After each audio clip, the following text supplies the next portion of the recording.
I'd like to call this Town of Lincoln regular council meeting of June 18th, 2018 to order and ask that you all rise for the national anthem.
Thank you. Please be seated.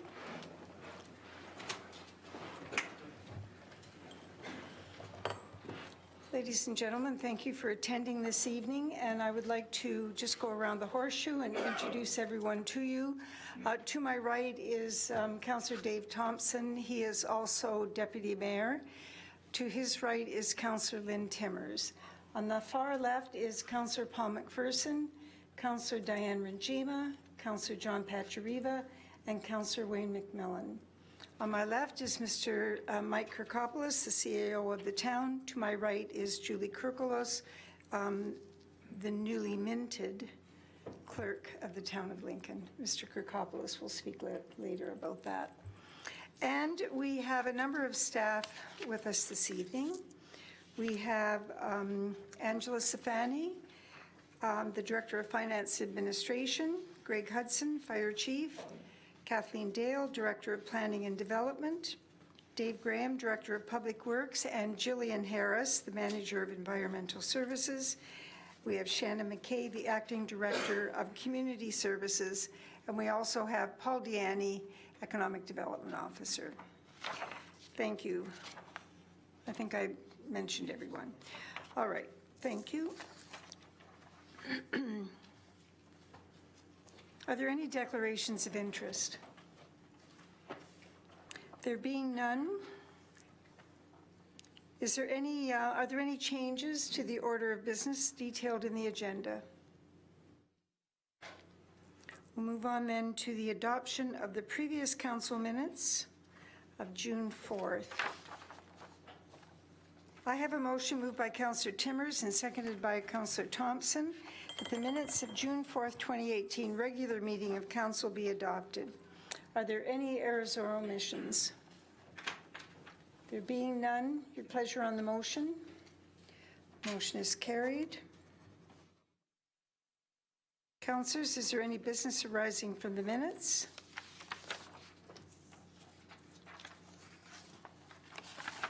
Thank you. Move on to the Mayor's report. And tonight, ladies and gentlemen, who are going to be watching later this week through the Cogeco telecommunication system, we actually have an audience in the chambers, which is, it's always nice to know that there are people interested in the decisions that we are making. Since the last council meeting on June 4th, I attended a number of community events, including the public meeting hosted by the Ministry of Natural Resources and Niagara Peninsula Conservation Authority regarding floodplain mapping, where citizens were able to examine the current work that is underway along Conkle Creek and Green Lane to improve flood conditions As well, we were made aware of an ongoing problem with flooding in the Golden Horseshoe Trailer Park on Sand Road. The main purpose of the public meeting was to begin a general dialogue about the community on flood risk and areas where land would be most affected, as the 100-year storm has an increasingly short operating cycle. However, Lincoln citizens began discussions with what they were most familiar with, and that is their day-to-day reality. The Conkle Creek project will be completed in 2 phases and will not only provide better protection for the more frequent major rain events, but also a walkway along the creek will be improved and connect Lincoln's trail system. Town staff are looking into the Sand Road flooding with the owners and CNR. We celebrated the 65th anniversary of the Jordan Museum and Cultural Center, as well as the 25th anniversary of the Heritage Gift Shop, which was started by museum volunteers. And last year, they pledged $1 million to the new museum building, which will start construction later this year. We are engaging in corporate fundraising at this time, and there will be plenty of opportunity for you and your neighbors to be part of a celebration for all Lincoln families through fundraising very soon. On Saturday, June the 9th, I attended the 13th annual ceremonial review of the 62nd Phantom Squadron Royal Canadian Air Cadets, and I would like to acknowledge all youth from Lincoln who participate in the squadron. It is an excellent opportunity for individual growth, leadership, public speaking, and promotion of civic behavior, as well as participation in the squadron band. I've been to a number of squadron events, always appreciate the invitation, and come away with the feeling that this is an excellent experience for our youth. A huge commitment by the officers and volunteers. We thank you all for all you do to improve the life experience of our precious children and to help shape them into strong, productive adults in a very competitive world. From time to time, the mayors and CAOs of West Niagara meet to discuss projects of mutual interest that are already part of the agenda for our local communities. June 11th was one of those times. High on the agenda were opportunities for shared services, future budgeting and trends here in our municipalities that are different and more accelerating than in the rest of Niagara. West Lincoln Memorial Hospital was a topic, and the importance of the north-south escarpment crossing, which seems to be seriously delayed due to staffing at the region. We discussed speeds and other traffic and safety issues in our growing communities. The Mid-Peninsula Crossing, which along with the north-south crossing, would assist to relieve traffic congestion, particularly the movement of trucks using our town as a fast route to the Queen Elizabeth Way. Directly connected to the issue of truck traffic are the issues of way scale avoidance, discussions that we are having with the Ministry of Transport staff, which impact both Vineland and Beamsville. The overwhelming increase in dump trucks coming from all over the GTA to deliver soil from building projects onto Lincoln private property sites. It is not uncommon for trucks to roll up Victoria Avenue and Ontario Street at 100 trucks per hour.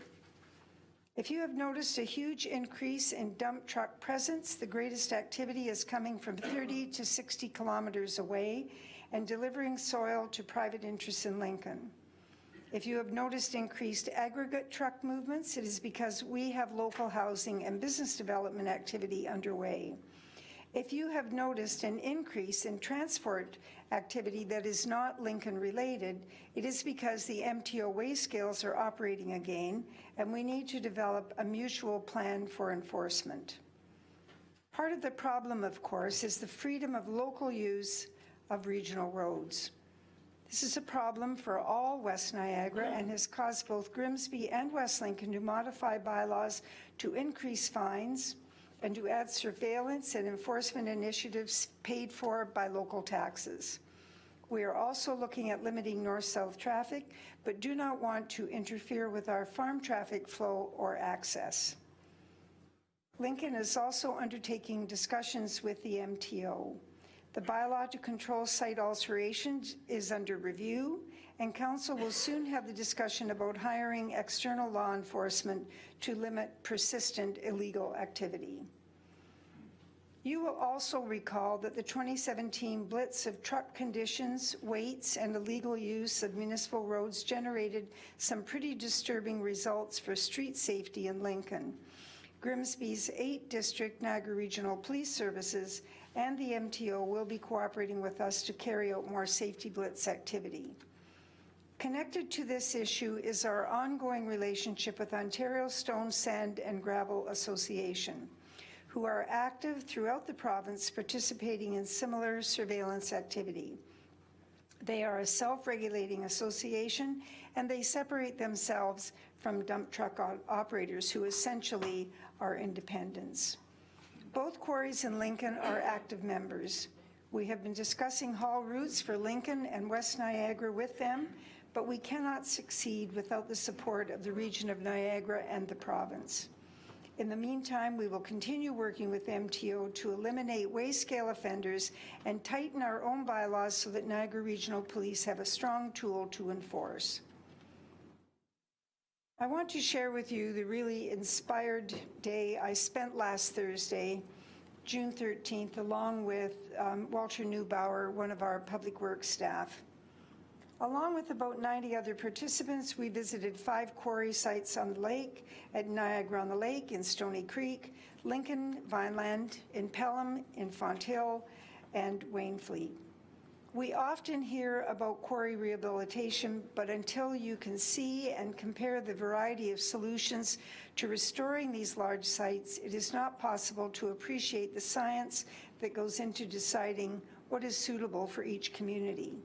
In fact, one site may have several projects going on at the same time that include rock faces, boxes for peregrine falcons, snake hibernaculum or an underground wintering chamber, the use of open pits for water collection, and the role they play in flooding prevention. We also saw man-made waterfalls, recreation amenities that are permitted under the Niagara Escarpment Act, fish pond restoration, and fish stocking. The Niagara-on-the-Lake quarry was absolutely magical and will eventually have housing units in a very, very naturalized area. The areas of the Vinemount Quarry and Stony Creek that are no longer in production have been rehabilitated to acres of meadows. They share the Dofasco Trail as well as support the 40 Mile Creek to control stormwater runoff. Snake hibernation areas have also been accommodated as the quarry has expanded. In 2 cases, it took 2 to 3 years for the snakes to finally find their way to a new place to hibernate over the winter. In Vineland, Walker Quarry is rehabilitated to a south-facing sloping vineyard. When completed, it will add acres of vineyards to Lincoln and be much more productive than if the land had never been quarried. The Lafarge Quarry in Fonthill is rehabbed to tender fruit orchards with plans to expand and to include pollinator gardens. Wainfleet has an exotic mix of fossils and flora and fauna along with large bodies of water and a capacity to control storm runoff as well as snake hibernation facilities. We will continue to work for the better use of Lincoln roads and road safety. Council will continue to seek that shared vision of safety with our quarry operators, Niagara Regional Police and the MTO. We are revising and strengthening the bylaw to control soil migration into Lincoln, and we will participate with safety blitz activity. If you have any questions, or if you would like further explanation, please contact your ward councillor or myself, seaston@lincoln.ca. In last week's local paper, you will have seen an article on the street visioning project for Ontario Street, Beamsville. In fact, this type of public consultation is also planned for Vineland, has already been achieved through the Prudhoe Secondary Plan, and continues in the village of Jordan. Council has found, and many of you have reported, that this level of involvement is the kind of local initiative that in part addresses concerns about the growth of our community and provides a higher level of understanding about land use. I invite you to continue with your interest and participate in these early initiatives. There are many choices to be made that will enhance the economy of Lincoln, at the same time provide the amenities you are asking for. Please stay connected through all parts of local planning for complete communities. Sustainable infrastructure like water quality, wastewater and roads, roads rehabilitation, parks and facilities, and a strong mix of housing to benefit everyone. And once again, ladies and gentlemen, I remind you that you live in Lincoln, where all children are encouraged to achieve their very best, and we all strive to be good neighbors. Lincoln's vision, as you have described, is a place to grow, a place to prosper, a place to belong. At the beginning of each council meeting and other public engagements, I hope to send a message that lets people know that Lincoln will deliberately set itself apart by instilling consideration, confidence, and achievement in our everyday lives. All of you are part of those achievements. This is how we do it here in Lincoln. Many thanks. On behalf of the council, it is my pleasure to serve all of Lincoln. Thank you. There is no regional councilor's report this evening. And we will begin with council reports, starting on my right with Deputy Mayor Thompson. Thank you very much, Madam Mayor. Just a couple of events to highlight. On June 12th, Councillor McPherson and I attended a public information session in Jordan at the Fire Hall Station 4 with regards to I&I, which is inflow and filtration of our sewer system, our sanitary sewer system in the Jordan Station and Camden area.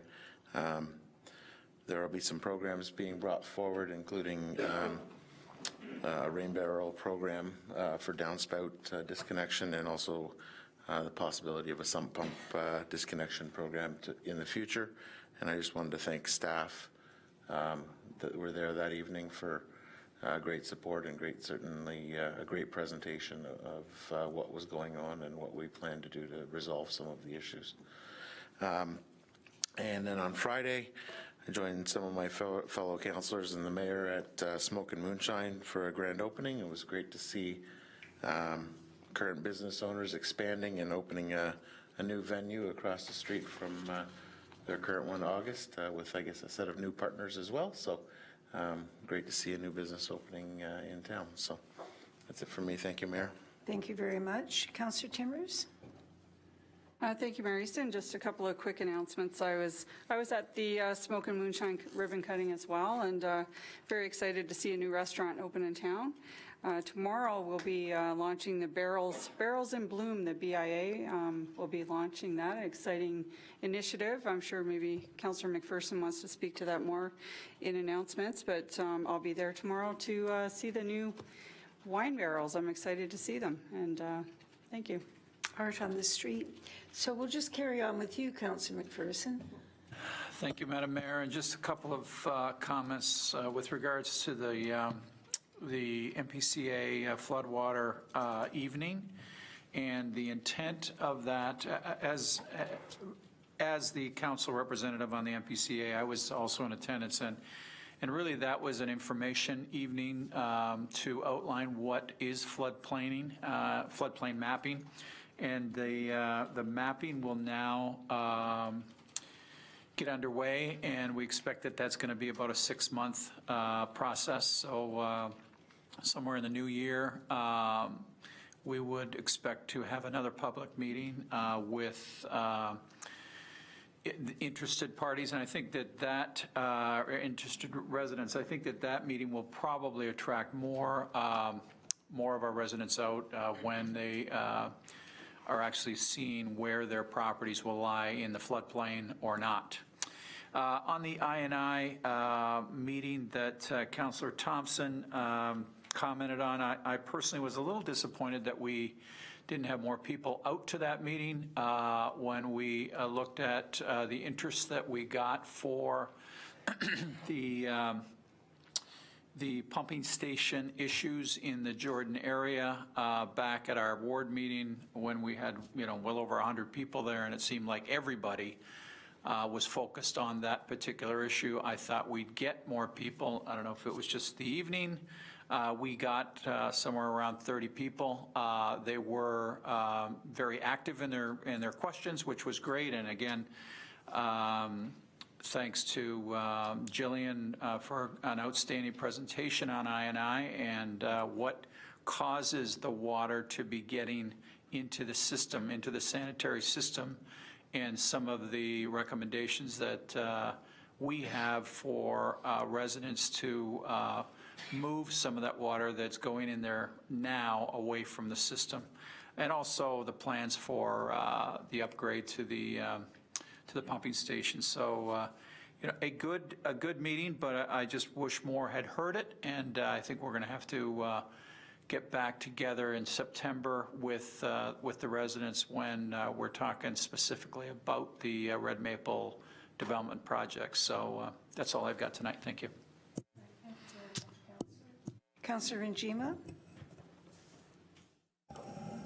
Thank you, Madam Mayor. I was also at the Niagara Peninsula Conservation Authority information session regarding floodplain mapping, and I want to thank you for bringing forward the concerns of the people that live on Sand Road.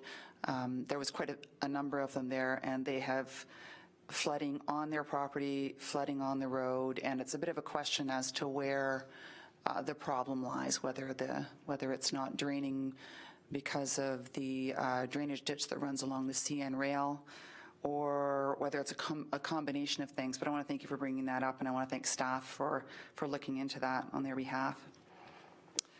And from the chamber, we had a lawn bowling event, Business After 5 last week at the Lawn Bowling Club.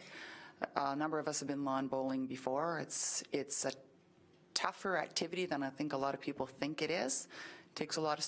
Are you laughing at me? No, I'm not. It was a lot of fun. It was interesting, and we had some good turnout.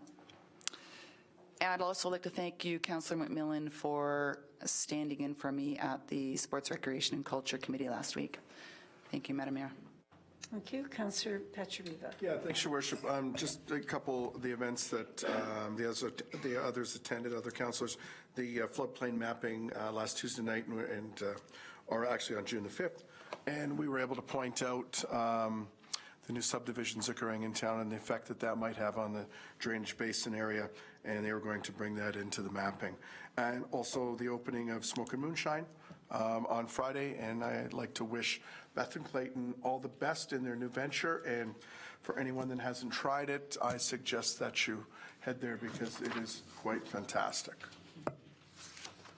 Thank you very much, Councillor. Councillor McMillan. Yes, thank you, Madam Mayor. As other councillors have mentioned, and I was present as well at Smoke and Moonshine for the official ribbon cutting, and it's just great to see a new business opening up in town. So, thank you. Thank you very much. Ladies and gentlemen, the next item on the agenda is a public meeting. I would like to welcome those present this evening for the public meeting section of Council's agenda and advise of the following. The purpose of the public meeting is to receive comments from the public and consider questions regarding the 2018 development charges, proposed bylaw, and background study. Any questions that arise will be dealt with in the final reports, and staff will follow up if required. Under Section 12(1) of the Development Charges Act 1997, it is required that Council hold at least one public meeting, give at least 20 days notice of the meeting, and ensure that the proposed bylaw and the background study are made available to the public at least 2 weeks prior to the meeting. The 2018 Development Charges proposed bylaw and background study are available on the Town of Lincoln website. If you wish to be notified of the decision, you must make a written request to the town's clerk, Mrs. Kirkelos.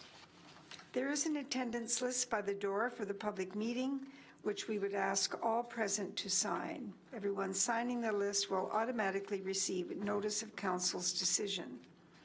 Members of the public who come forward to speak during the public meeting portion are also asked to state their name and address and spell your surname for the official record. We stress that at this point, no decision has been made, and council will take any comments received into account in their consideration of these items. After the public meeting, a recommendation report will be prepared by the Finance and Administration Department, which will be considered by the Finance and Administration Committee at a future committee meeting. If approved by council at that future meeting, a notice will be circulated to all that have registered with an appeal period identified. Madam Clerk, have we met all the requirements regarding notice? Having confirmed that, we have one public meeting this evening. The meeting this evening is for the purposes of considering the 2018 Development Charges Proposed Bylaw and Background Study. This will be presented by Watson and Associates Economists Limited. Are there any questions at this point from council? Nothing. Then I would ask Mr. Gary Scanlon and also Mr. Byron Tan to come forward. Please have a seat, gentlemen. Mr. Scanlon is solo this evening. You have a red light, sir? I think I have a red light, yes. You have a red light. Very good. All right. Well, welcome, Gary. And this is our chance every 5 years. Yes. Please, Pleasure to be here. proceed. Do I need to click, or have you got control on the? I have control? Okay. There we go. Perfect. I've used this before. Thank you. It's a pleasure to be before you again this evening.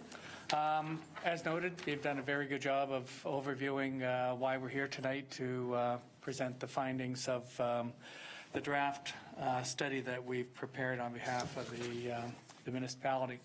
You can see we started last year our discussions with staff, progressing through to take a look at the growth forecast, look at updating any of the project listings to accommodate growth. We know that there's some emerging new areas, and we've needed to work with staff to identify the water, sewer, roads related infrastructure for those areas. And we've even had preliminary discussions with the stakeholders, the development stakeholders. At this particular point, we released the background study on the 17th of May.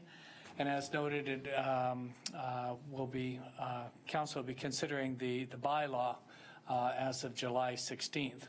I might note that there's some significance between the two dates, excuse me, in that with one of the changes to the legislation recently, you now have to have the documents out in public circulation a minimum 60 days before you as a council can consider the bylaws, and obviously we've met that provision.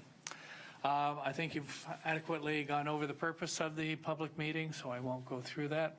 And as with any public meeting, I'll go over the proposed policies and charges, and then turn it over to the mayor to direct any questions from the public or of council. Development charges are not new. They've been around now for about 60 years. Originally, they were under the Planning Act, and back in those days, we called them lot levies. And since 1989, we've had Development Charges Act, which was basically taking a lot of the case law that was there under the Planning Act and weaved it into a piece of legislation. And since then, we've gone through about 3 or 4 iterations where they've changed or evolved the act. Some of those changes have actually reduced the amount of money that municipalities can actually collect from growth. Now, just note, and I'll touch on this a little bit later, the second bullet talks about there's still a responsibility for the developers in the area as they develop subdivisions. There's internal costs, localized water mains, sewers, street lights, et cetera, the Act calls those local services. And those local services are to be paid for directly by the developing landowners. Outside of that, that's what we include in the development charge. The larger pipes, the larger collector roads, arterial roads, arenas, parkland development, et cetera. Some of the, as I've noted, development charges are no longer 100% cost recovery. There's been, as I go through, you'll see that there's a number of reductions and deductions that are in there. One of the key ones was initially is they eliminated a number of services that you can't collect for. So the first one is the headquarters for the general administration of the municipality. So for the most part, a town hall or administrative center has been removed, but only from the perspective of the space that's related to general administration. So that'd be council, that'd be in the mayor's office, the clerk's office, CAO, legal, and probably finance are more of the administrative functions of the municipality. So those spaces are not eligible for DCs. But all the rest of the services we can provide for, or rest of the staff for the most part we can provide for. They eliminated all the arts, cultural, museum services. The only one we're allowed to continue with is libraries. So we provide for facilities and for the collection materials for libraries. Tourism facilities, economic development have been eliminated. We used to collect for hospital grants, since probably about 45% of the cost of a hospital has to be raised locally. We used to be able to collect to contribute towards the hospitals, but we can no longer do that. Parkland acquisition has been eliminated. I think they deem that what you get under the Planning Act is adequate for parkland purposes. That amount actually has been, as we go with higher and higher densities, the actual amount of land you're getting per 1,000 people has reduced significantly. So I know that that's putting pressure on municipalities to try and come up with alternative ways of generating the funds to buy more land. And then, on the parkland acquisition, that's the only service where we can't buy land. So with parkland, we can put in money in the DECs to develop the land. We just can't buy it. But every other service, we can purchase land. And lastly, with vehicles and equipment, there's a test that they last 7 years or longer. So basically to ensure that they're more of the substantive equipment. You're not buying hammers and nails and screwdrivers and such. In a very simplified fashion, I've tried to overview the calculations within the charge. We start with the amount, type, and location of growth. Obviously, that identifies the areas that need to be serviced, especially with water, wastewater, storm, and roads. But then at a broader level, we need to provide for parkland and then your recreation facilities, libraries, et cetera.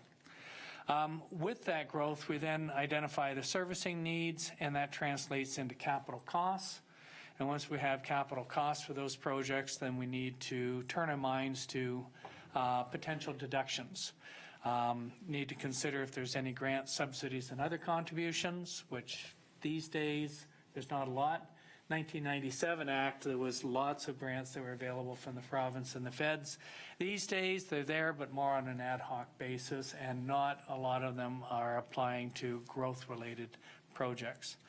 We need to turn our minds to see if there's an existing benefit associated with those projects. For the most part, an existing benefit may be if I'm replacing a 5,000 square foot fire hall with a 15,000 square foot, the first 5,000 would be replacement, so that would be an existing benefit. As well, if there's some servicing issues, maybe within an area you haven't got adequate fire flow, you need to add a tower or whatever, that'd be an example where part of that tower would be to overcome some of the limitations on your fire flows. So there's different tests on benefit to existing. For all services except for water, wastewater, storm, roads, police, and fire, There's a mandatory 10% deduction, so we get to the end of the calculation and we have to do a 10% deduction. That, I think, was probably a contribution to ensure that municipalities had some skin in the game when they were developing a project listing to provide for future growth. We have service standard measurements. They kind of limit the amount that we can collect into the future. Appendix B within the background study summarizes all of those calculations, and in no way that we have exceeded them. And then lastly, moving from one bylaw to the next, we may have reserve fund balances, and we need to rationalize those. We're then left with a net cost, which we must allocate between residential, non-residential growth, and then we basically divide it back by the growth, number one, to come up with the charge. Residential charges are based on low, medium, and high-density developments, and non-residential is basically imposed on a cost per square foot. So the square footage of the buildings being constructed times a rate per square foot. I noted that there were some recent changes effective January 1st, 2016. Smart Growth for Our Communities Act, which is basically referred to as Bill 73 quite often. It introduced a number of additional items that we needed to deal with this time around that we did not deal with in the last bylaw. Some minor adjustments to the ineligible services definitions. Probably the critical one was the fact that waste diversion is now something, at least at the regional level, that we can include in the development charge. The background studies must examine area rating, but we don't have to provide for area rating. And in fact, there's some limitations, and we've dealt with it within the background study. It's not something we would recommend. We would only ever consider it for maybe water, maybe wastewater, maybe storm. Any of the other services, you end up actually losing money to fund the infrastructure, because it has to, that service standard calculations times the growth in that localized area puts a complete limitation on how much you can collect. And at the end of the day, you end up putting more cost burdens onto the existing taxpayer rather than the existing. So as I've noted, we would only ever consider it for water, wastewater, and storm. And for the most part, they are localized because they are area specific, because it's only where you receive municipal water and wastewater that you actually pay the charge. Minor changes to the treasurer's reporting, basically increased transparency was what they were trying to achieve. No additional levies. I think I've spoken to you about this before. There's some requirements to ensure that you're not overcharging a developer. Basically, you have your development charge, lumping added costs or added requirements to construct works that are outside of the DCA aren't allowed. Unless you can find another piece of legislation. So there's charges under the Planning Act, there's some charges under the Municipal Act, you can still charge those. But with that, we've made some more refinements to that local service policy. Remember I was talking about the developers have responsibility for constructing certain things. We've, in the appendix, we've had it before, but we revisited in order to ensure that we're expressing ourselves, so we're capturing all the things that we would want the localized developing landowner to pay for in order to address this particular matter. And then a couple of other things. The minister has the power to impose area-specific charges. There's no provision in there yet. I guess they wanted to preserve the right for maybe certain things, such as perhaps in Toronto, maybe they wanted something of provincial significance to perhaps address. But there's nothing there existing. There's exemptions, there's mandatory exemptions that these are situations where you cannot collect a development charge. The first one is if you have an existing industrial building, you can expand it by up to 50%. And you cannot collect a charge. Even though that building may be using a fair amount of your water capacity or the sewers, you're not allowed to collect for that expansion. So it only applies to industrial buildings, and it's a physical expansion of that building. It's not an expansion on the site. Minor provisions for intensification. If I've got a single family home existing, I can add 2 additional apartments, and as long as I don't double the size of the house, no charges applicable. And if I've got a townhouse complex or an apartment complex, I can add 1 additional unit, once again not having to pay the charge. The last one just provides for a local government exemption, so that your charges you can't impose on the school boards or on the region. Similarly with their bylaws, if you build a recreational complex, like say, they can't charge you for theirs. And then we move into discretionary exemptions, where you as a council can provide for made in Lincoln additional types of exemptions. We either see reductions or perhaps a whole exemption for certain types of developments or certain classes. A certain type of development would be, let's say, a place of worship. A class would be industrial. If the charges are going up significantly, you may consider phasing in over time. And then the last one just talks about redevelopment credits. And this is just to recognize that if I knock down my house, I should be able to replace it without paying another development charge. Or if I'm knocking down 3 houses and now I'm building a townhouse complex, I should get a credit for the 3 houses that were there. Now this is one area, these credits for redevelopment you don't have to pay for, because all you're doing is, in theory, replacing the level of service. Like for that house, you're replacing it, they're going to consume the same amount of water, generate on average same amount of traffic and such. So it's not something you fund, it's just something that you observe. Your current discretionary exemptions include place of worship, cemeteries, burial grounds, non-residential farm buildings for bona fide farming use, and then farm help buildings. So those are the current ones which we've included and carried on in your draft bylaw. Local service policies, as I've noted, this is an area we've looked at in a little bit more detail, and we focused in on obviously stormwater, water and wastewater. So what size and in what instances they're going to be paying for any services that perhaps go outside of their subdivision. We've talked about internal roads, sidewalks, streetlights, pedestrian traffic signals, and as well parkland. If they're going to dedicate the parkland, what's the level, what's the quality level they're giving it to us. Obviously, we don't want it stripped of all the topsoil. We don't want a lot of poor materials on top. It's being, identifying that we perhaps want it graded, maybe seeded, sodded, maybe fenced, those type of things. So I won't spend a lot of time here. It's a lot more effective to look at the local service policy contained within the background study. I'll be presenting the charges in a moment, but obviously you as a council, there's always a balance that you're looking to meet. Obviously with any growth, there's an increased burden put on you to provide services.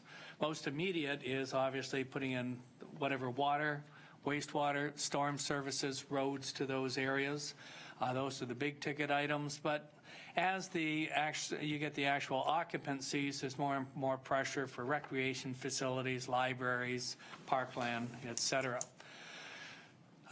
There's not a lot of recovery options. You either recover it from the amount that you can through development charges, or you have to go to your existing taxpayers or your existing ratepayers to fund the works. So it's always a balance.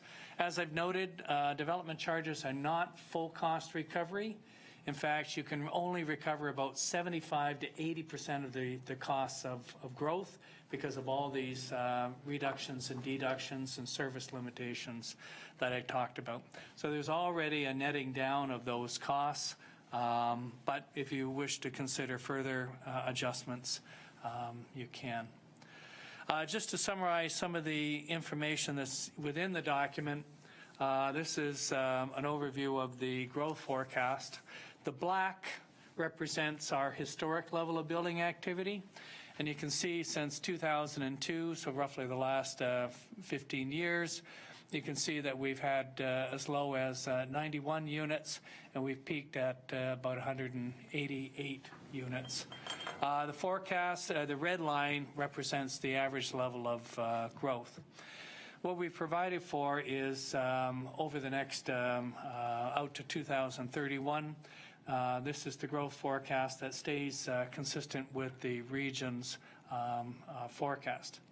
You can see that the blue represents low-density units, the medium density is in the burgundy, and the yellow represents your high-density units. This trend towards a higher level of singles is what we've been seeing in the GTA.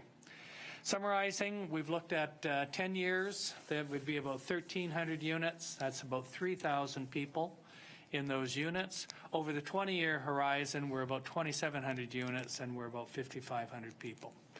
We've made a slight adjustment to recognize the urban built-out, which is a little bit longer and than the 20 years.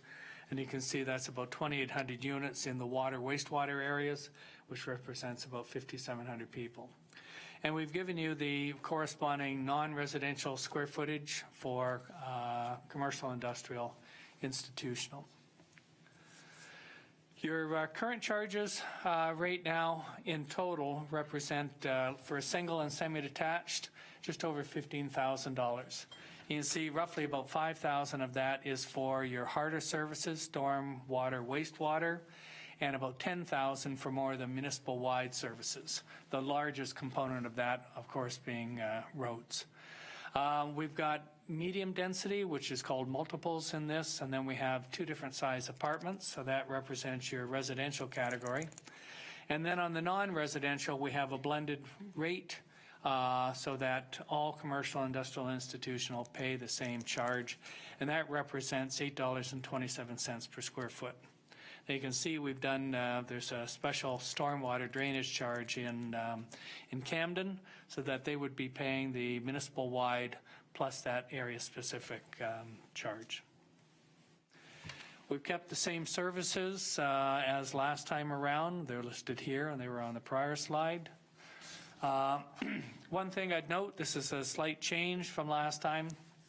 Staff discussed about having a changing the non-residential from being one category to maybe breaking it into a commercial, an industrial, and an institutional charge similar to the region. So what we've done is we've brought it down to a cost per employee, and then we've divided it by the average square footage associated with those types of development. So whatever the cost per employee was, we divided it by 500 for the commercial, 1,200 square feet for the industrial, and 700 for institutional. There's one change that we've made since we've released the document, and that was Project 29 on the roads. In looking through the local service policy, this one particular road that's just under $1 million would really be a local service under our definition, so it's something that needs to be removed from the project listing, and that'll have a slight reduction in the overall charge. We didn't have a chance to have an addendum report out for this meeting, but we're reporting on it now, and the addendum will be out shortly. And these are the updated calculations, so that we have for the recommended charge for a single detached, about $24,800 for the urban service plus the municipal wide. Municipal wide's $18,500. The urban service, water, wastewater, storm is $6,300. So that gives us a total charge of $24,800. The medium density, other multiples would total $20,000. And then you've got your two different size apartments ranging from 10,000 to almost 17. You note on the far right-hand side, we've got the non-residential, which has been split into the three categories we've talked about.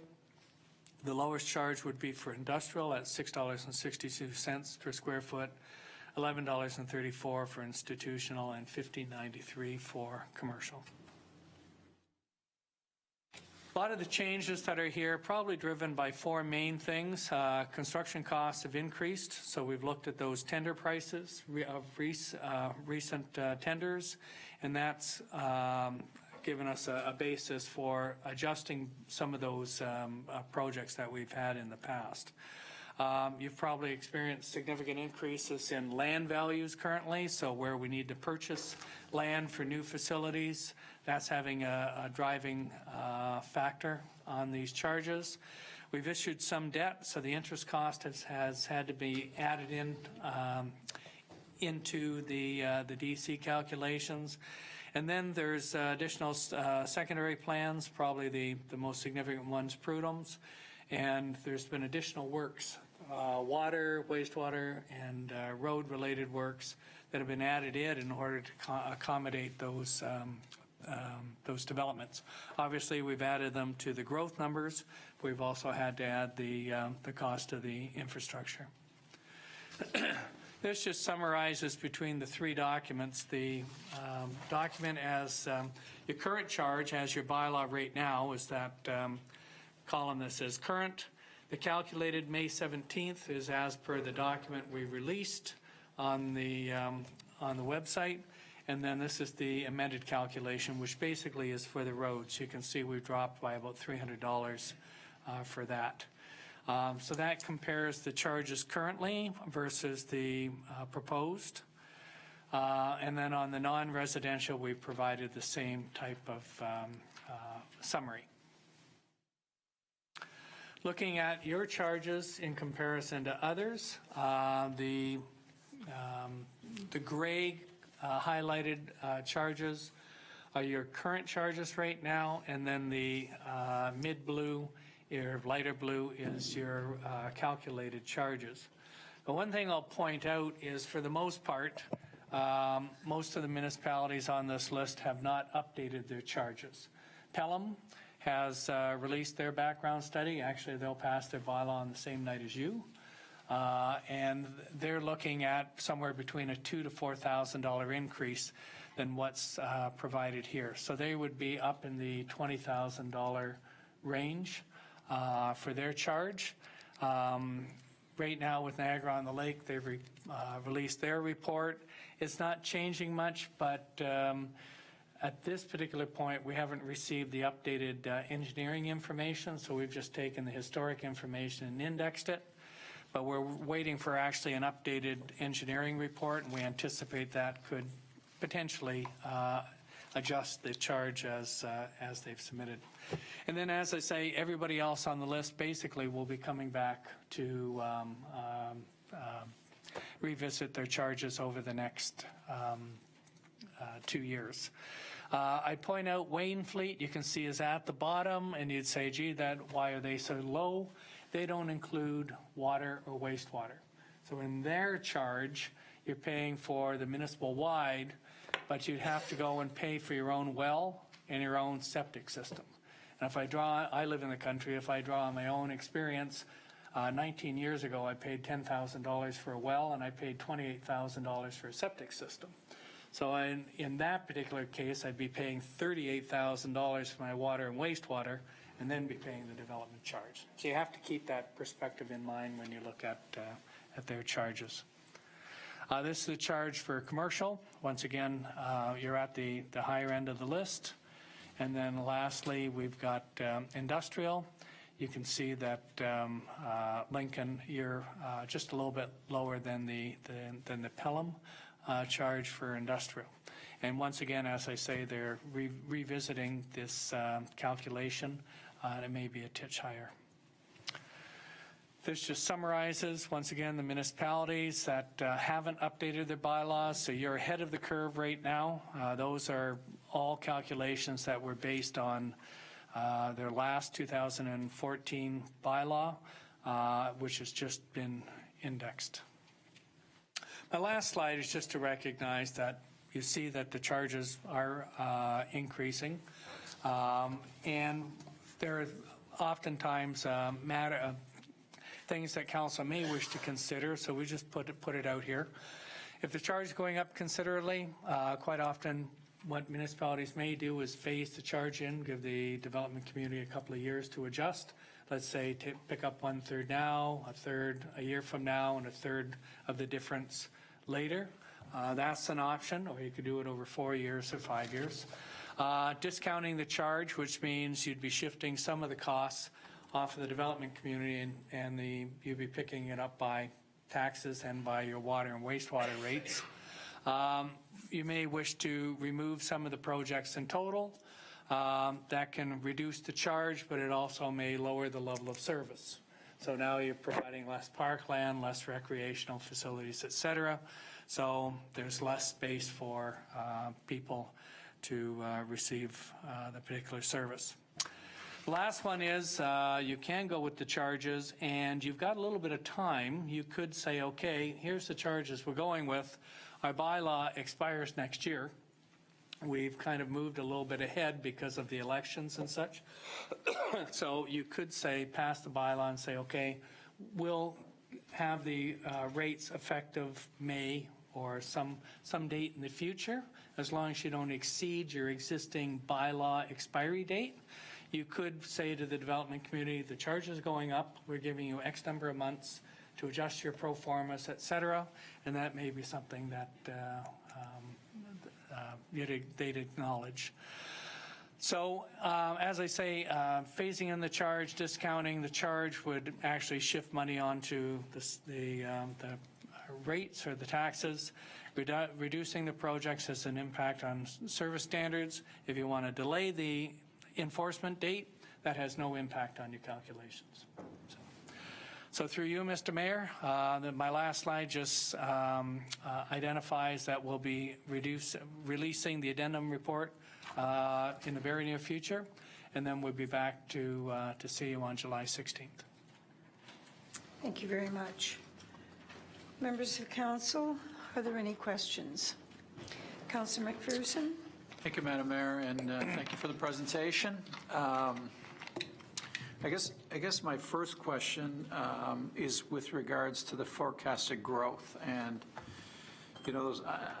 I don't know if those are regional numbers or if they are Lincoln-specific numbers, but if you look at the slide with forecasted growth, I mean, one project that we've got is going to take all that growth. Right. So, how does that? A number of things come out of that. How does that impact the numbers that you've presented, that we're actually going to grow more than that in a shorter period of time? And I guess the other question I would have with regards to that is, how much does Prudhome's impact the overall development charges? So we've got a project that's 5,000 to 7,000 people are going to come into one location. Right. With a lot of services that need to be provided to that one location. How much does that impact a 20-store or 20 condominium complex that doesn't need everything that Prudhome's needs? I'll say right off the bat, the numbers are huge. The increase is unbelievable. So I'm trying to make sense of why is it going up so much? Hey, I get that land purchases are gone up, but I don't think construction's gone up that much. So how do we justify these increases based on what's going on in our town? And it's a little bit unique to other towns.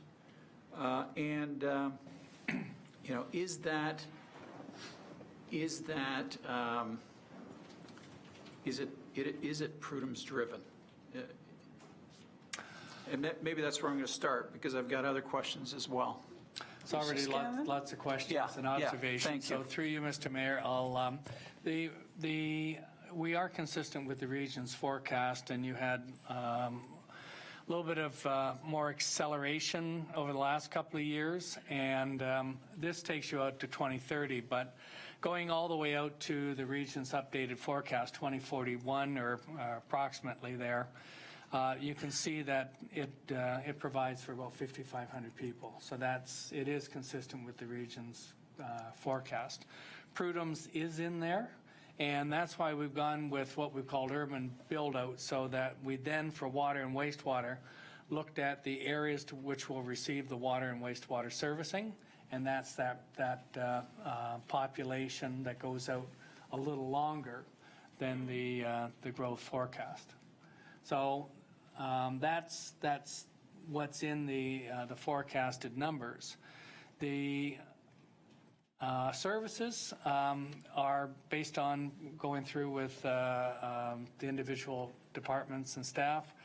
Water and wastewater need to be put into place in the road improvements. So there has been an increase in the number of projects that have been provided within these. Some of them are driven specifically by Prudhome's. Okay. I guess my other question would be around the commercial industrial piece, and I'm nervous when I see we're number 1 and number 2, or whatever we are. If you go to that chart, I get real nervous being the leader in this particular category, right there, the region. And if we're looking to attract investment to the town, and we're hoping that the other communities will review their development charges over the next 2 years and whether they'll move or not, I don't like to lead in that category, so I don't know. Maybe it's just a comment. I'm sure there's justification to the numbers that you've got, but if we are sitting there and developers or investors are looking at what are their options around the region, we may not be on their list. Yeah. Part of this was moving from the blending of the commercial, industrial, institutional, which is what you have currently, and then breaking it apart. And when you break it apart, commercial normally, like into these 3 categories, commercial normally is the one that goes to the highest end. If we averaged these back together in here, then we'd probably be in the range of about $10 a square foot if we went back to the average. So at that particular point, you would look at you'd be in and around.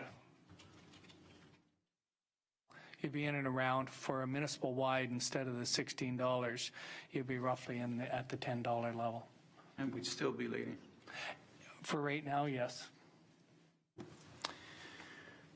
Okay, that's I guess where I'm at with this is that, when I look at the increases, Madam Mayor, that we're looking at for residential, and looking at what we've got for available urban lands, and what will be built out over the next 5 to 7 years, our location is valuable. Our developers are going to, I think, make out okay with building and selling from what we've seen thus far. I still think it's a significant, I did some quick numbers, and I think some of the increases are 75% increase from the current development charges. So that's a pretty significant jump in any business.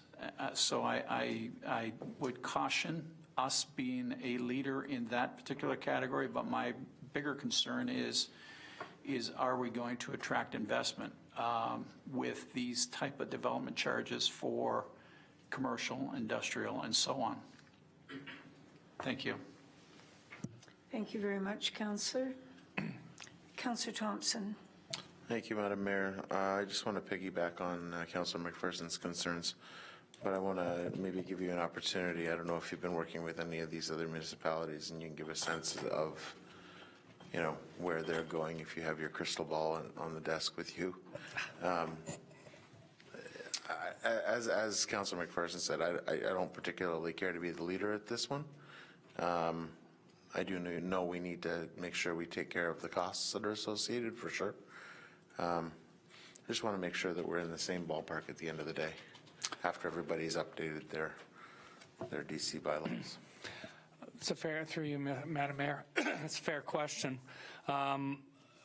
My crystal ball only goes as far as the two other municipalities that I was mentioning, Pelham, who I think their charge will be going up to the 20,000 for a single-family home, and the non-residential will go up proportionately as well. So they're going up from about 14,000 right now and increasing by 6. So that's probably in the range of about 30% increase. As I say, Niagara-on-the-Lake, I haven't seen the engineering report, which in theory is imminent, but all I've been able to do is take the historic listing and the historic costs and just index it. So we're actually just adjusting to give them more time to complete their servicing studies. Everybody else is just at the beginning level of the DC process. I think Welland just awarded, Fort Erie just awarded. Most of the others will probably be coming out to tender over the next few months. Councillor? Thank you, Madam Mayor. So from what I'm gathering, it's proportional to a lot of our current situations, such as our land values and our construction costs and that sort of stuff, or the projected, numbers therein. Sure. How do you come forward with those projections? Like, where do they come from? How does that calculated? The costing information?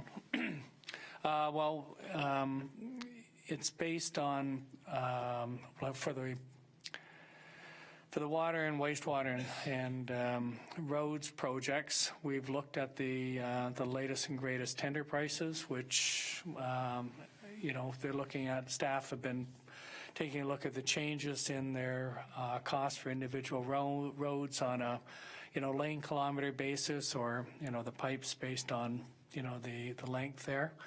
And so that they've observed reasonably larger increases in those costs and have added it. As I say, there's a number of projects that have been added in order to provide services to such like Prudhome's. So there's a prior bylaw didn't include any of the servicing works for that. So now this time around, we've had to include the water, wastewater, and roads related projects for that. So. Okay. Just based, if I might, Madam Mayor, just one last quick one. Certainly, we were kind of under the impression that the construction price index was around 2.4 or 2.5, somewhere in there last year budget time. Have we seen a substantial jump in that? Or I understand that tenders are coming back that way. That may be just a function of too much work, not enough contractors. Just curious about commentary about that. Yeah, the tenders are across all different services and include some commercial construction and such in there. We've found that when it comes to pricing for water, wastewater, and perhaps roads, that the increases can be somewhat larger than what the index tracks at. I remember at some point still having this 2% per year increase in the index when we were watching water projects go up at 35% per year. So, it's not a perfect, it's an amalgam of different types of tenders. And so certain services, the harder the water, wastewater, and storm and roads tend to follow a different path. But that's the one that the Act tells us we have to use when we're indexing your bylaw. But then they get updated based on whatever we see the tender prices locally for those works. Thank you very much. Thank you very much. Councillors on this side, Councillor Petrovich. Yeah, thanks, Your Worship. Through you to Mr. Scanlon. Gary, the rationale behind the splitting out of the non-residential into the three categories to better match up with the region. Is any other municipalities considering that, or is it like, I'm wondering the rationale behind that, like, just because they do it, why should we do it? I think it was something that was discussed with staff, and they thought perhaps it was appropriate to try and line up the categories similar to the region. Not mandatory, a couple of different ways on how you blend it, but that's the reasoning behind it. Okay. And then when you're looking at, and you've talked about, the roads, the water and the wastewater, calculating in those new indexes, and I'm sure that what's taken into account is the change in the current meteorological situations. So now you're seeing these flash storm events. So in essence, maybe when a 10 millimeter pipe would have worked in the past, maybe it's 14 or a 16 now, just to try to mitigate those extenuating circumstances. So has some of that gone into this, and has the use of new technologies gone into this? And then the other part would be, were we maybe on the low side at the last round? Because like when you're adding those new subdivision and new roads, new snow plowing routes, so that's a new truck, and all of these other things that actually go into the calculation become much greater. And I think the fear you hear 9 times out of 10 whenever we talk about development and the council chambers are packed is that the existing resident doesn't want to pay for those increases. Now I know the development community doesn't like to hear about that, but I think it's that tightrope that you're walking here. And so, just curious if we were maybe on the low side before. Is that the rationale where now it's a blending out? For some of the services and your service standards, yes, we were quite low, looking at what it would replacement cost, and that finds it in Appendix B, that finds its way into those calculations plus the land costs. And yeah, with obviously with water and wastewater, you have to provide whatever the legislation says you have to build today is what's being built. Stormwater management as well. But yeah, those flash floods, you're not getting more rainfall in a year per se, but when you're getting the rain, it's coming more intense in a shorter amount of time.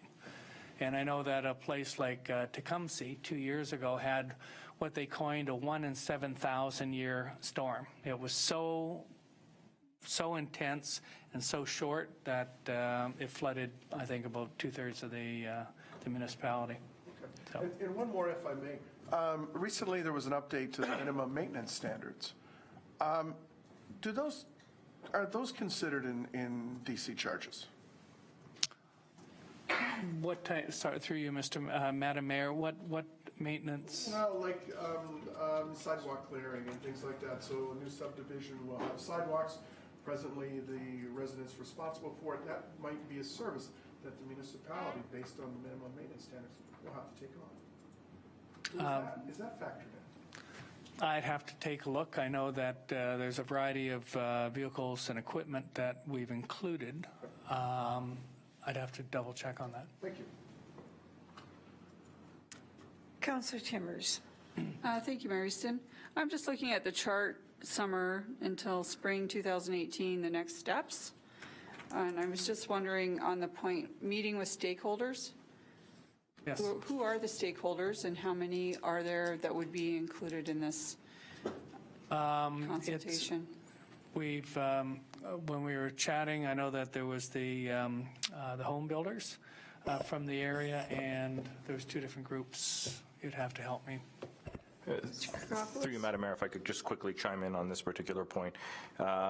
Initially, the initial consultation was with the Niagara Home Builders Association and the Hamilton Halton Home Builders Association, Councillor, that represents a lot of the builders and a lot of the developers within the various jurisdictions that are doing work here in Lincoln. I can tell you that as per that schedule, it's the start of that consultation. We're at the start of a process. I do have some additional comments to make, but I will wait till you're done, Councillor. But we will be meeting with individual developers, those that have expressed an interest in talking to us. And I know we've either had correspondence or interest in sitting down with a few that are in the crowd this evening, as well as some that have reached out in writing to us. All right, thank you very much. Councillor? Yeah, that's very good. Thank you. I just wanted to make sure that everyone was included in this consultation process. Thank you. All right. Anyone else? Any other councillors? Mr. Scanlon, we had, as you know, quite a circumstance at the region regarding the development charges, and one of the issues that we dealt with early on had to do with brownfields and the impact of timing for developers. And I wondered if you could explain that a little bit in terms of the realities for our community. Was that part of the discussion at all? Are there any developers at the moment that are, well, there are developers that are challenged by brownfield issues. I didn't hear you talk about this at all. Is it included? Earlier in the process, we had discussions with staff, and I think there was some connectivity with the region and then some of the landowners. Within that, there's different ways that we can assist if they need to address cash flow matters. We can do things such as delayed payment agreements and allow them some time to get the developments going in order to delay the payment of the DC.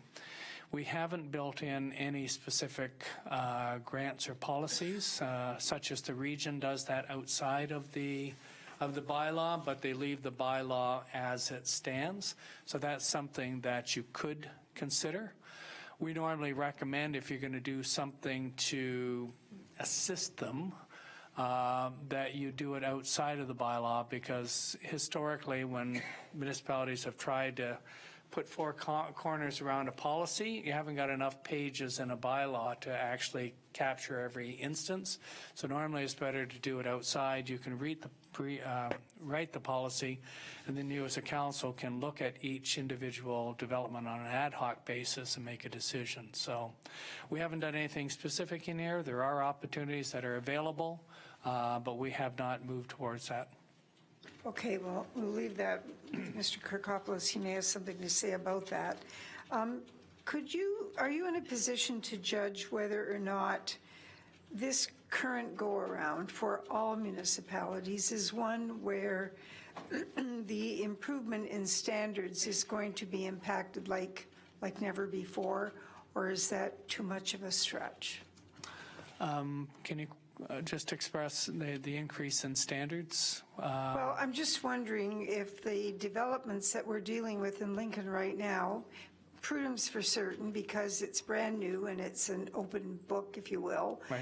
But in areas where we have a couple of other areas in town where there are much older services that they're going to be tapping into, do we find ourselves in a situation where if that weren't the case, we possibly, as Councillor Pachariva stated, may get away with a smaller pipe, but because of the size of the development, we certainly can't do that. There may be instances of that, yes. Okay. I was hoping that it would be more dramatic, because I really don't want existing residents to pay for anything that they don't have to. For each of the areas, the staff have identified the servicing needs to accommodate them at the service levels you need today. In some of the existing areas, if there's a little bit of development, we may be upsizing. I know there is some reconstruction of works to accommodate the growth. If you do intensification or you do some infill, perhaps the pipes that were built 20, 30 years ago are only this big, and those developments now will cause us to come in and have to tear up those pipes and put in new ones. I know there are instances of that included in the project Okay, listing. all right. Okay. I think maybe Councillor Patry and I were on the same wavelength. Commercial and industrial, we don't really have a lot of employment land.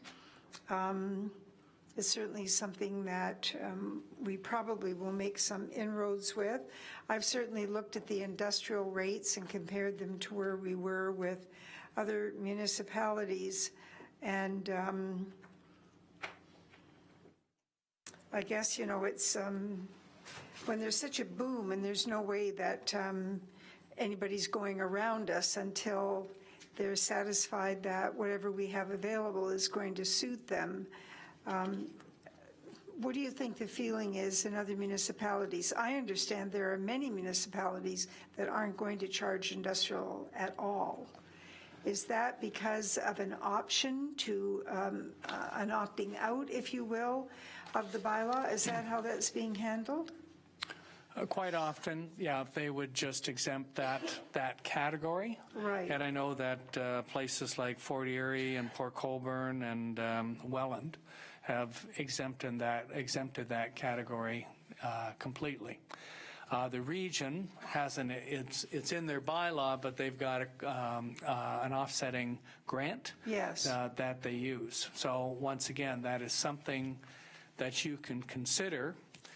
There was a question, should we go with that, or I think perhaps where the discussion was going was, should we go with a non-residential rate, or should we go with this commercial, industrial, institutional? If you're going to give a grant to offset for industrial, obviously the way that we've done it now would cost you less money to basically fund the industrial if you wanted to completely remove them from paying a charge. If we bring it up higher and go up to an average of $10 per square foot, you're going to pay more for that policy. So this is something as well you need to consider. Okay, all right. Well, that's good news that we have some choices there. I'm not sure that I understand this addendum for Victoria Avenue. Can we just go to that? Yes, whenever we make significant changes, we normally, such as that, we normally put out a supplementary report just so we update the sheets and the calculations so everything's transparent in those adjustments. Why is that piece of Victoria Avenue excluded? Well, in looking at the local service policy, it was in progress, the local service policy. We were working with it, but a lot of the projects were identified, and the local service policy that was written and the project list came together about the same time. And that one particular project was included where it shouldn't have been included. It would be a direct developer responsibility. Okay, all right. So the developers will hear about this soon, and I think they've heard about it tonight, They're but hearing they'll about it see the adjustments to the calculations. okay, well, fair enough. Thank you very much for that, Councillor Thompson. Thank you very much, Madam Mayor. Just one more sort of quick question. I'm curious how well we've been doing over the last two bylaw reviews at projecting these numbers and the increases, and how we kind of shook out. And I don't know if that's something that staff would be able to bring back to us, or I'd like to kind of see how well we've projected these increases according to, you know, what we've ended up doing with our development charge bylaw, how accurate we were. Yeah, through you, Madam Mayor. I mean, that's part of the thing that they monitor. I mean, if we put in that the project is $1 million, but then it comes in at $3 million hypothetically, then it's a bit of a bother with those significant adjustments. But I think obviously staff can report back to you on those shifts. But that's what we're trying to avoid by trying to update the costs as best as possible to reflect what it is today. It's probably better, I mean, we can put in low numbers, but if they come in higher, then it doesn't prove anything. Yeah, certainly I'm just looking for accuracy, not, lowball numbers. That's not going to help us down the road. So, thank you. Well, Mr. Scanlon, if I remember correctly, the issue of completing work, projecting work to be done and actually completing those works within the 5-year time period was one area that the developers were monitoring very closely so that they weren't upfronting costs for projects that were not going to be completed. Could you just speak to that?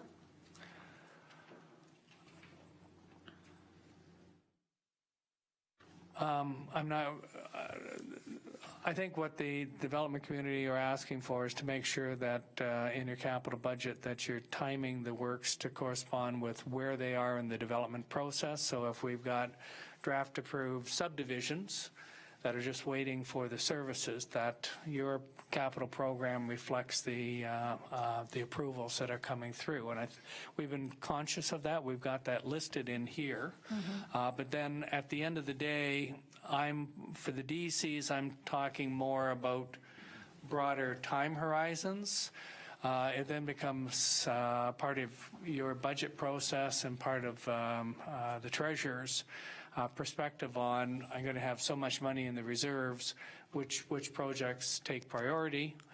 And if you haven't got the cash, then you're left with either asking the development community to maybe prepay or cash flow some of those works, or you go out and you debenture.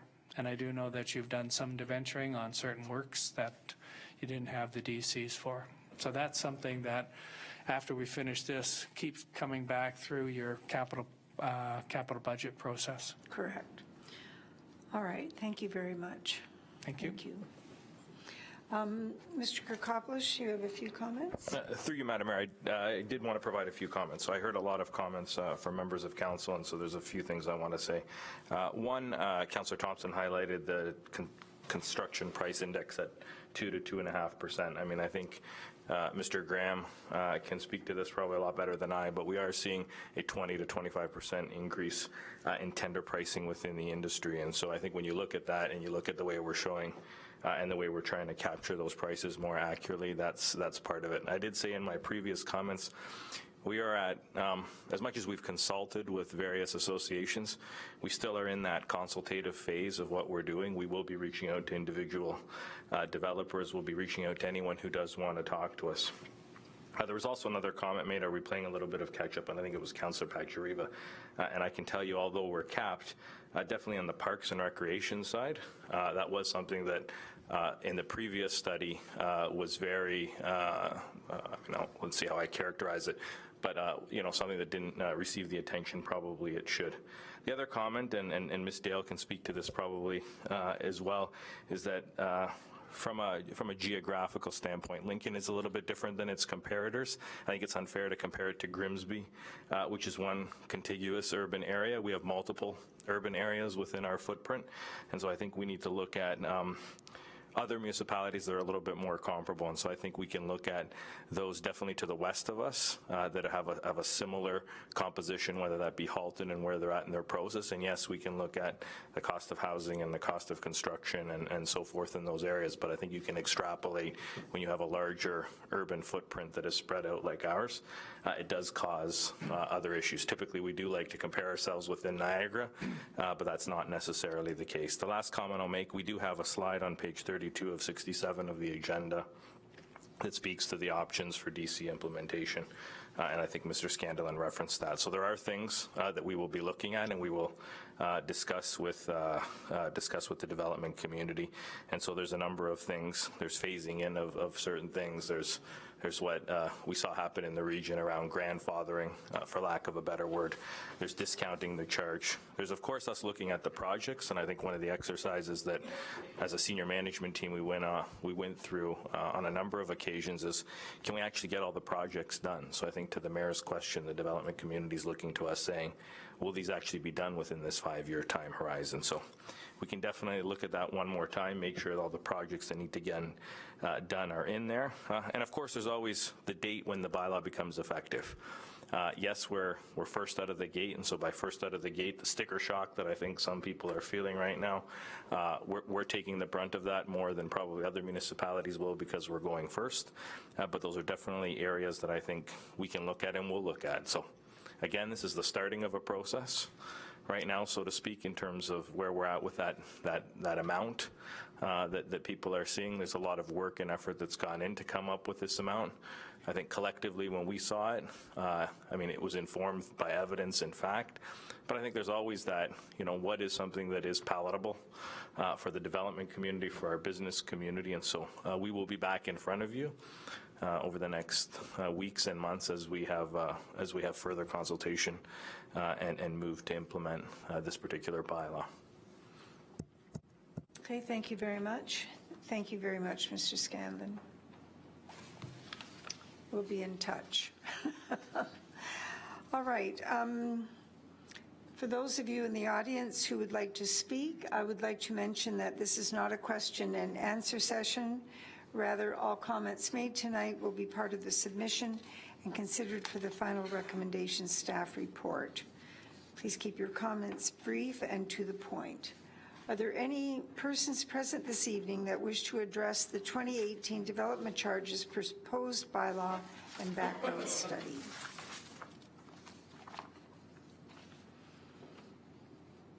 If yes, please come forward, state your name and address, and spell your surname for the record. I'll ask again, is there anyone who would like to come forward to address the 2018 development charges proposed bylaw and background study?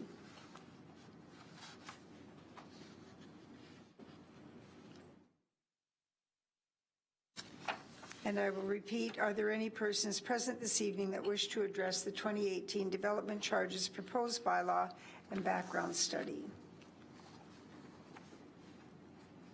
As there are no other speakers, I declare this public meeting closed. Thank you very much, councillors. Thank you, Mr. Scanlon, again for your presentation.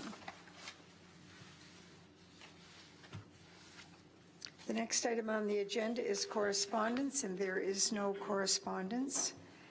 We begin reports with the Sport, Recreation and Culture Committee minutes of June 6, 2018. Councillor McMillan, would you care to provide highlights of the meeting? Yes, thank you, Madam Mayor. As was mentioned earlier, I sat in for Councillor Ranjima, the chair of this committee. She was absent that night, so I got to sit in the big chair. And these are the highlights regarding that particular meeting that was held here in the council chambers on June the 6th of 2018. The meeting commenced with a delegation from Jeff Wiltz. He's from the 1st Beansville Scouts. He provided a presentation on their community programs. The committee also received a presentation from Carolyn Hoxie, and her presentation was on the Legacy Hall project at Cape Springs. Then the committee received 5 reports that evening, and they are as follows. It was CM 1811, information regarding the June as Recreation and Parks Month. Number 2 was CM 1812, Community Skate Park Development Phase 1, an expanded youth program pilot project. Number 3 was CM 1813, information update on the Town of Lincoln Museum and Cultural Center and first quarter program review. Number 4 was CM 1814, information update on the special events development.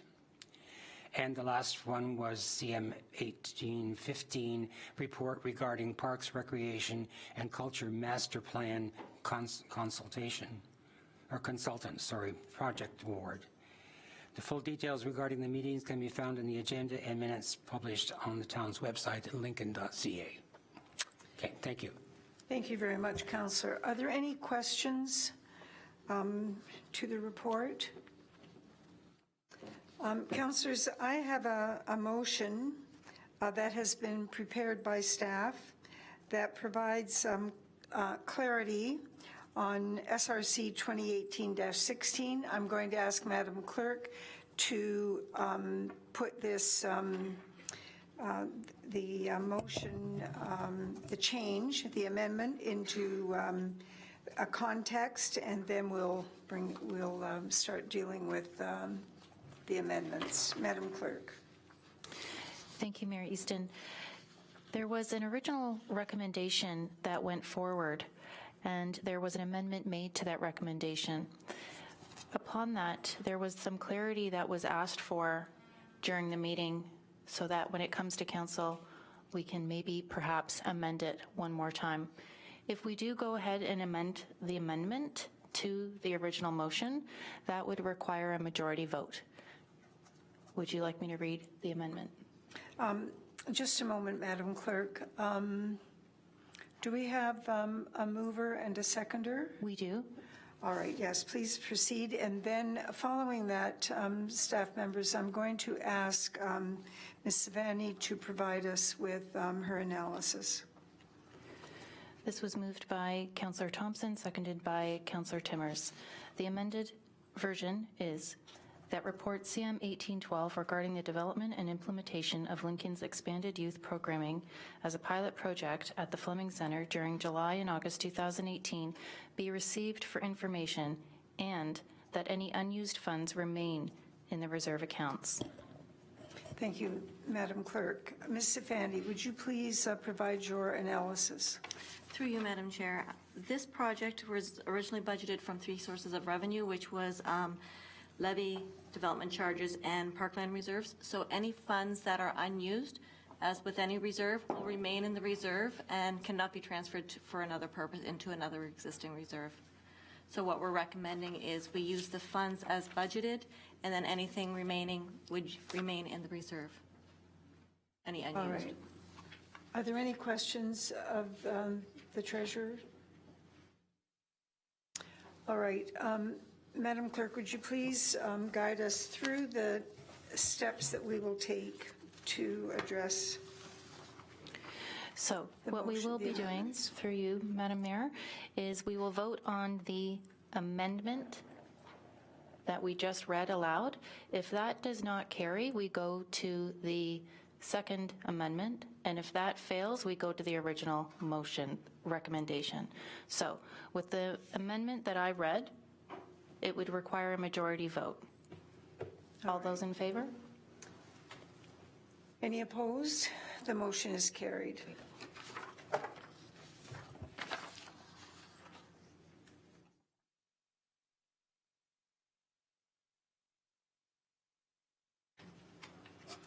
All right.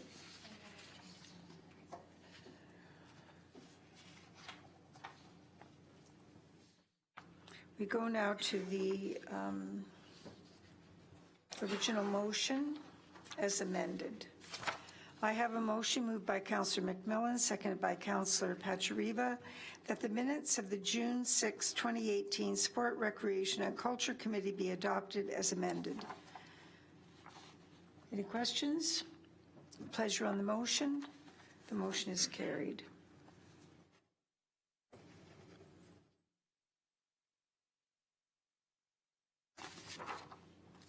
Thank you.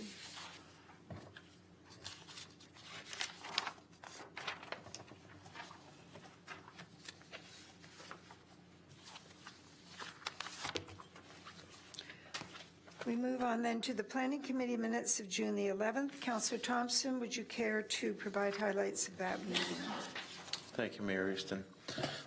Following our highlights of the meeting of the Planning Committee for June 11th, 2018, was held here in Council Chambers. The committee dealt with 7 staff reports that evening, matters including PL 18-35 zoning bylaw amendment application by Corneef Produce Incorporated, PL 1836, a noise exemption application by Carmela Restivo, PL 1837, draft agricultural impact assessment guidance document, PL 1838, Ministry of Education pupil accommodation review guideline, PL 1839, AMO policy update regarding cannabis legislation briefing material, Vista changes, and PL 18-40, a delegation of authority for release of letters of credit for subdivision and development agreements, and PL 18-41, zoning bylaw amendment application by Earthgood Canada Property Incorporated. Committee also received a presentation from the Planning Department regarding the Ontario Street visualization, which has been referenced earlier in this meeting tonight. And if anybody would like further details about this meeting, certainly you can look it up on the town website at lincoln.ca. Thank you. Thank you very much, Mr. Chairman. And I have a motion moved by Councillor Thompson and seconded by Councillor Timmers that the minutes of the June 11th, 2018 Planning Committee be adopted as circulated. Any questions to the motion? Your pleasure on the motion? The motion is carried.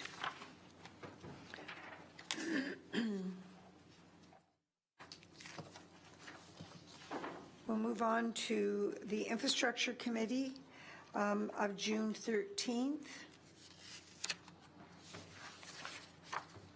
And Councillor McMillan, would you care to provide highlights of the meeting? Yes, thank you, Madam Mayor. This is a rare situation where the committee chairs within a week were absent, so I chaired the Infrastructure Committee meeting, which was held on June 13th here in the council chambers. And the committee in that evening received one piece of correspondence, that being the minutes of the Active Transportation Advisory Committee meeting of April the 26th, 2018. The Public Works staff presented a video which was called The Power of Public Works. It was done in recognition of Public Works Week, which was held May 20th to the 26th, 2018, and provided a presentation regarding low-impact development. The committee received two reports that evening. The first one was PW 1817, which dealt with the downspout disconnection pilot project for Jordan Station and Camden. And the second report was PW 1818, the Public Works Quarterly Project and Program Status Report. And those were the two meetings, the reports that we held discussions on at our meeting, and the full details regarding those meetings can be found in the agenda and in the minutes published in the town's website, lincoln.ca. Thank you. Thank you very much. I have a motion moved by Councillor McMillan, seconded by Councillor Pachariva, that the minutes of the June 13th, 2018 Infrastructure Committee be adopted as circulated. Any questions to the motion? Your pleasure on the motion? The motion is carried.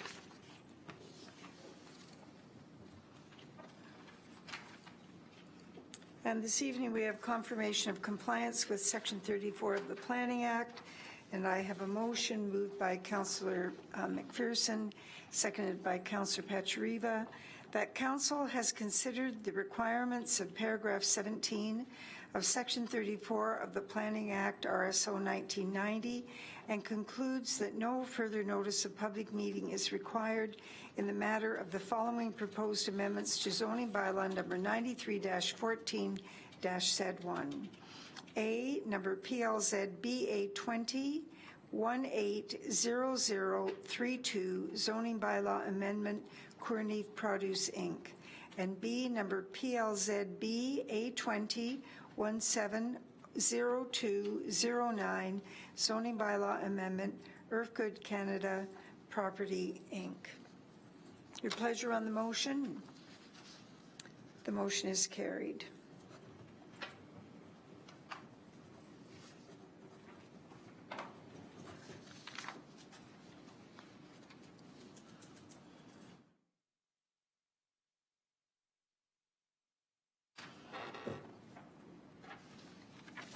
Ladies and gentlemen, we have 7 bylaws this evening. I have a motion moved by Councillor McPherson, seconded by Councillor Pachariva, that leave be given to introduce the following bylaws: 2018-47-Z512, a bylaw to amend zoning bylaw number 93-14-Z1, as amended by the Town of Lincoln, Courneuf Produce Inc. Number 2018-48, a bylaw to execute a site plan agreement between the Corporation of the Town of Lincoln and Courneef Produce, Inc. Number 2018-49-Z513, a bylaw to amend zoning bylaw number 93-14-Z1 as amended of the Town of Lincoln, Irvgood Canada Property, Inc. 2018-50, a bylaw to provide for the maintenance of land in the Town of Lincoln known as the Clean Yards Bylaw. Number 2018-51, a bylaw to execute a site plan agreement between the Corporation of the Town of Lincoln and 154-1189 Ontario, Inc. 2018-52, a bylaw to execute a site plan agreement between the Corporation of the Town of Lincoln and 1997822 Ontario, Inc. 2018-53, a bylaw to provide for the appointment of clerk for the Corporation of the Town of Lincoln and repeal bylaw number 02-85. Council, your pleasure on the motion. The motion is carried.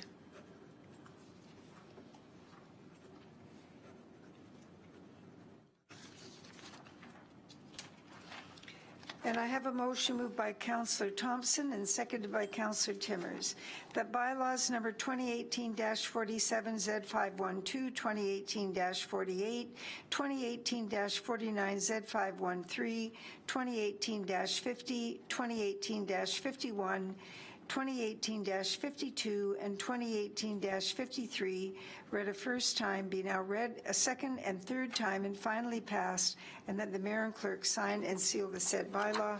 Your pleasure on the motion. The motion is carried.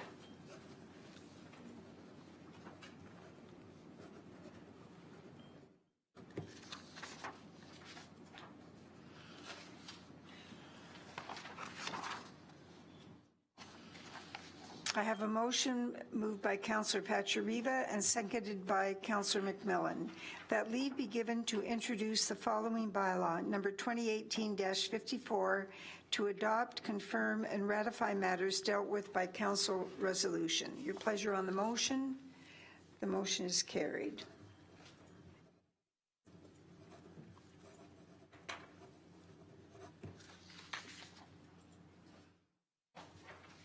Are there any notices of motion? Oh, I'm sorry. I must read it the second and third time. I have a motion moved by Councillor Pachariva, moved by Councillor McPherson, that bylaw number 2018-54 read a first time be now read a second and third time and finally passed, and that the mayor and clerk sign and seal the said bylaw. Your pleasure on the motion. The motion is carried.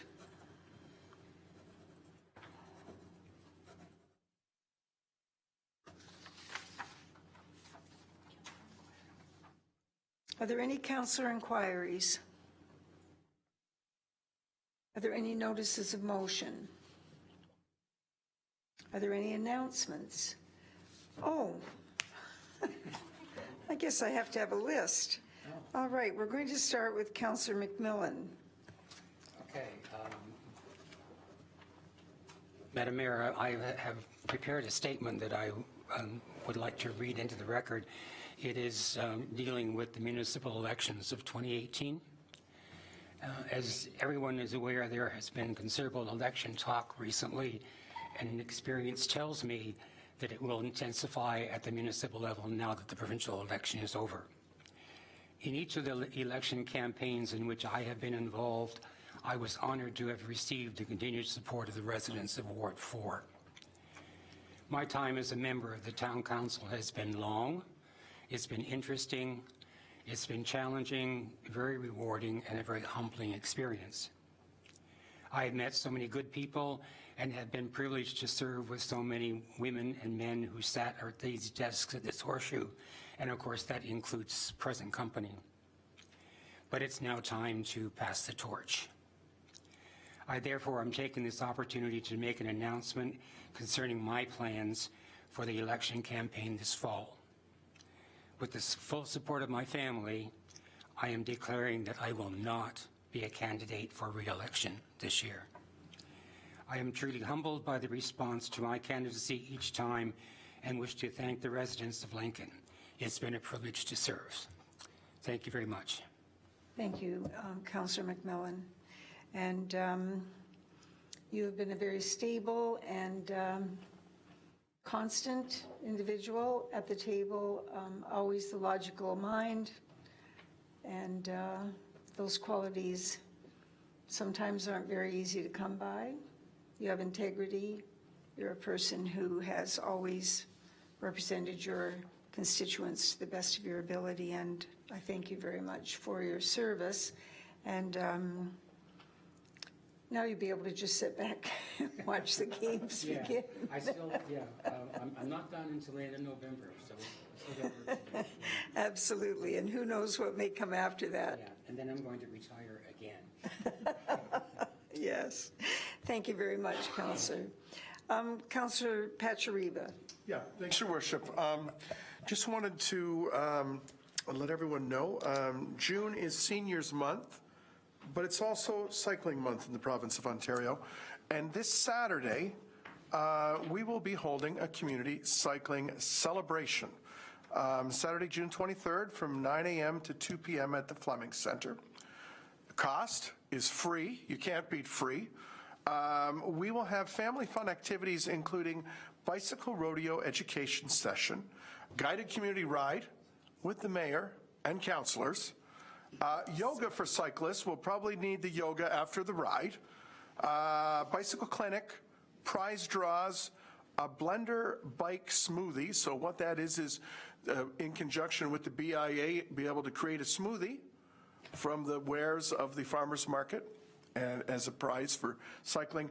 And also the first of its kind in Niagara, a pump track, which is the latest craze in actor transportation. So you can use any form of wheeled transportation on this. So we invite all to come, an extension to Seniors Month. Come on out with your bikes. You're more than welcome. And then the town of Lincoln is going to be quite busy because on Sunday, and the town is helping to sponsor this, Sunday from 11 a.m. to 6 p.m., Vienna Estates Sparkle Fest. So it's going to be a kickoff to the TD Niagara Jazz Festival, and the caption is Live, Love, Jazz. And they're going to be hosting the jazz age-appropriate finalists. So it's more of a youth component. So there'll be little wine, little food, and a heck of a lot of great jazz music. So there's your weekend set. So you've got Saturday and Sunday. Throw in a little Niagara Wine Festival passport event, and you're good to go. Great. Thank you very much, Councillor. Councillor McPherson. Thank you, Madam Mayor. And as was mentioned a little earlier, tomorrow, downtown Beamsville, and that's a collaboration of many businesses throughout the community, as well as the BIA and the Beamsville High School, will be presenting the provincial flagship event for Ontario with Garden Days Canada, and it's our Barrels Bloom project. And that will be happening at 1 o'clock. I believe it's at Conversations Patio. So very exciting. As I say, a great collaboration across many, really across the entire community. So very proud of this event, and it's going to be interesting to see these barrels in the downtown core. So that's happening tomorrow.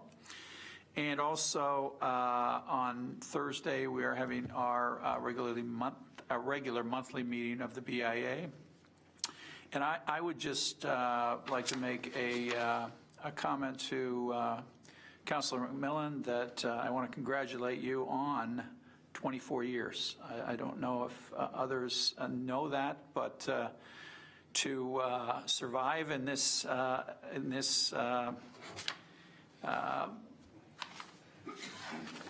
way of life for 24 years, to get reelected that many times. Congratulations to you, and congratulations to all that you've done for the town of Lincoln over that time. So well done. Thank you very much, Councillor. Anyone else? Mike? Through you, Madam Mayor, thanks for the opportunity. Just to make a couple of announcements. Mayor Easton, you did take the steam away from one of the announcements I wanted to make, and that is to officially announce that Julie Kirkolos is our new town clerk, and she has agreed to take on that role. So I sent out an announcement this morning. But I think since coming here, maybe I'll cap it off by saying since coming here, and I think everyone can attest to this, Julie has worked diligently to manage the election for us, or the start of the election, to expand and reorganize a number of our processes. And I look forward to continuing to work with her, as I know all of SMT does. So she understands, I think, that significance and the importance of that relationship with council, how to work with staff and citizens, and she'll be a welcome addition to our team on a more permanent basis. Another announcement I wanted to make, and Ms. Dale will not be happy with me, and I can tell by that look she often has in her face when she pulls her glasses down. But as of May 29th, 2018, and I believe that's the date, Kathleen celebrated 30 years with the town of Lincoln, and I think that is a huge, huge accomplishment, and she brings a level of energy, experience and enthusiasm that I've yet to see in a 30-year public servant in all my years, both here and in Hamilton. And so I enjoy working with her.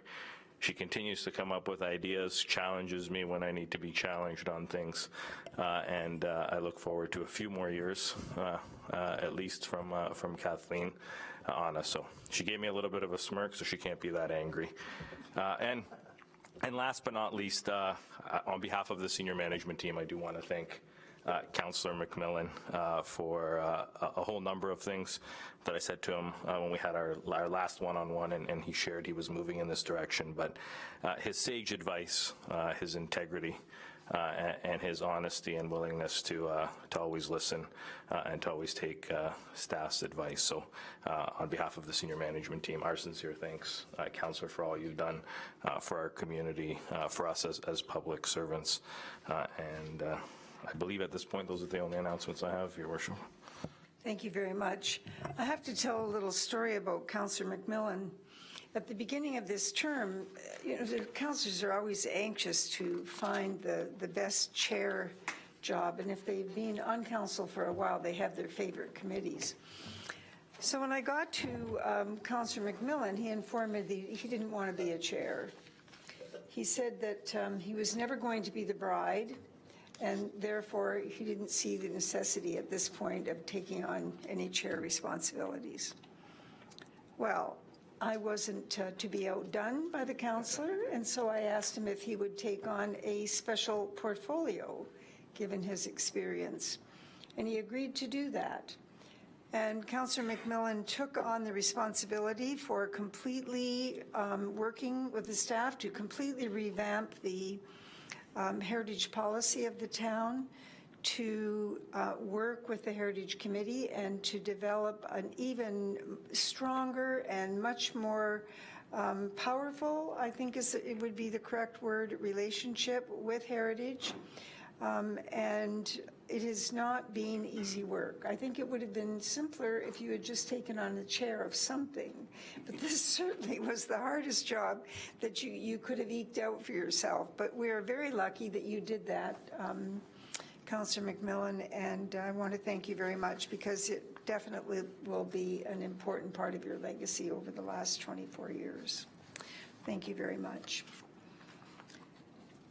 We do not have a closed session item this evening. We have read the bylaw to confirm the proceedings of council.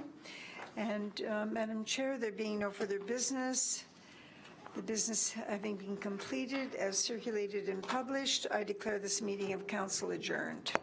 Thank you.